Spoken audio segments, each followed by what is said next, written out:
उत्तर प्रदेश के मुख्यमंत्री योगी आदित्यनाथ ने हाल ही में हलाल सर्टिफिकेशन को लेकर एक ऐसा बयान दिया है जिसने पूरे राज्य में सियासी हंगामा मचा दिया है।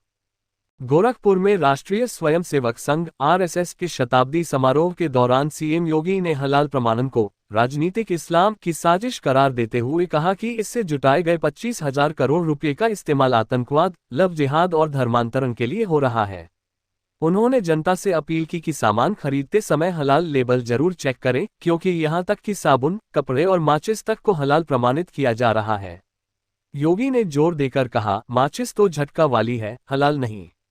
यह एक बड़ा षड्यंत्र है। इस बयान के बाद विपक्षी दलों ने बीजेपी पर ध्रुवीकरण का आरोप लगाया है। समाजवादी पार्टी के नेता अखिलेश यादव ने इसे इस्लामी राजनीति का नाम देते हुए कहा कि योगी सरकार असल मुद्दों जैसे बेरोजगारी और आर्थिक विकास से ध्यान भटका रही है। कांग्रेस के प्रदेश अध्यक्ष अजय कुमार लल्लू ने भी इसे बिहार चुनावों से पहले वोट बैंक की राजनीति करार दिया। उन्होंने ट्वीट किया, यूपी में रोजगार नहीं, सिर्फ नफरत फैलाई जा रही है। लेकिन इस विवाद के बीच देवबंदी उलेमा की प्रतिक्रिया ने नया मोड़ दिया है। दारुल उलूम देवबंद से जुड़े प्रमुख विद्वान मौलाना अरशद मदनी ने सीएम योगी के बयान पर चुप्पी तोड़ते हुए कहा कि हलाल सर्टिफिकेशन का दुरुपयोग गलत है, लेकिन इससे आतंकवाद से जोड़ना सामाजिक सद्भाव को नुकसान पहुंचाता है। मौलाना मदनी, जो जमीयत उलेमा-ए-हिंद के महासचिव हैं, ने एक बयान जारी कर कहा, हलाल का मतलब इस्लाम में शुद्धता और वैधता है। ये खाद्य पदार्थों के लिए एक धार्मिक मानक है जो मुसलमानों को हराम चीजों से बचाता है। लेकिन कुछ निजी संस्थाओं द्वारा बिना सरकारी मान्यता के सर्टिफिकेट जारी करना अनुचित है। ये व्यापारिक फायदा उठाने जैसा है। उन्होंने देवबंद की परंपरा का हवाला देते हुए स्पष्ट किया कि दारुल उलूम देवबंद कभी हलाल सर्टिफिकेशन का कारोबार नहीं करता। हमारा फोकस कुरान और हदीस की शिक्षाओं पर है, न कि पैसे कमाने पर। सीएम साहब का इरादा अगर अनियमितताओं को रोकना है तो हम उनका साथ देंगे, लेकिन बिना सबूत के पूरे समुदाय को बदनाम करना ठीक नहीं। ये राजनीतिक इस्लाम जैसी अफवाहें फैलाने जैसा है जो देश की एकता के लिए खतरा है। मौलाना मदनी ने आगे कहा कि देवबंदी उलेमा हमेशा से राष्ट्रीय एकता के पक्षधर रहे हैं। उन्होंने 1857 की क्रांति में अंग्रेजों के खिलाफ हिंदू मुस्लिम एकता का उदाहरण दिया और कहा, आज भी वही भावना बरकरार है।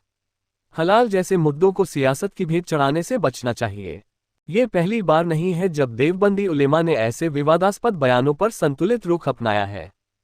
पिछले साल जब ट्रिपल तलाक बिल पर बहस छिड़ी थी, तब भी मौलाना मदनी ने कहा था कि इस्लाम महिलाओं के अधिकारों का समर्थक है, लेकिन कानून व्यवस्था के लिए सहयोग करेंगे।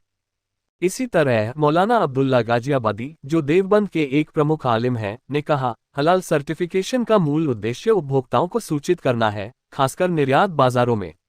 लेकिन अगर इसमें अनियमितताएं हैं तो सरकार जांच करे।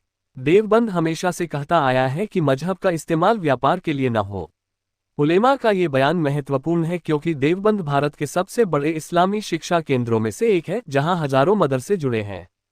यहां से निकले उलेमा पूरे उपमहाद्वीप में प्रभाव रखते हैं। सीएम योगी का बयान 21 अक्टूबर को आरएसएस के विचार परिवार कुटुंब स्नेह मिलन कार्यक्रम में आया। उन्होंने ऐतिहासिक संदर्भ देते हुए कहा कि छत्रपति शिवाजी, गुरु गोविंद सिंह और महाराणा प्रताप जैसे वीरों ने राजनीतिक इस्लाम के खिलाफ लड़ाई लड़ी। योगी ने दावा किया कि हलाल फंडिंग से बालरामपुर में एक कन्वर्जन रैकेट चल रहा था, जिसे पकड़ा गया। उन्होंने ईद मिलन जैसे कार्यक्रमों को भी बंद करने का जिक्र किया ताकि सेकुलर परंपरा बनी रहे। लेकिन विपक्ष इसे हिंदुत्व एजेंडा बता रहा है। सपा के राजीव राय ने कहा, यह बिहार चुनावों के लिए ध्रुवीकरण है। यूपी में निवेश क्यों नहीं आ रहा? देवबंदी उलेमा का बयान इस विवाद को शांत करने की कोशिश लगता है। मौलाना मदनी ने अपील की कि सरकार और मुस्लिम संगठन मिलकर हलाल सर्टिफिकेशन के लिए एक पारदर्शी प्रक्रिया बनाएं।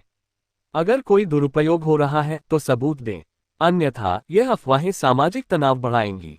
विशेषज्ञों का मानना है कि यह मुद्दा आर्थिक भी है।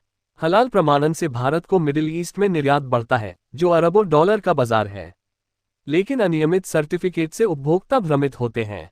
कुल मिलाकर सीएम योगी का बयान सियासी उबाल ला चुका है, लेकिन देवबंदी उलेमा की संयमित प्रतिक्रिया ने एक सकारात्मक संदेश दिया है। क्या ये विवाद शांत होगा या और भड़केगा? आने वाले दिनों में ये देखना दिलचस्प होगा।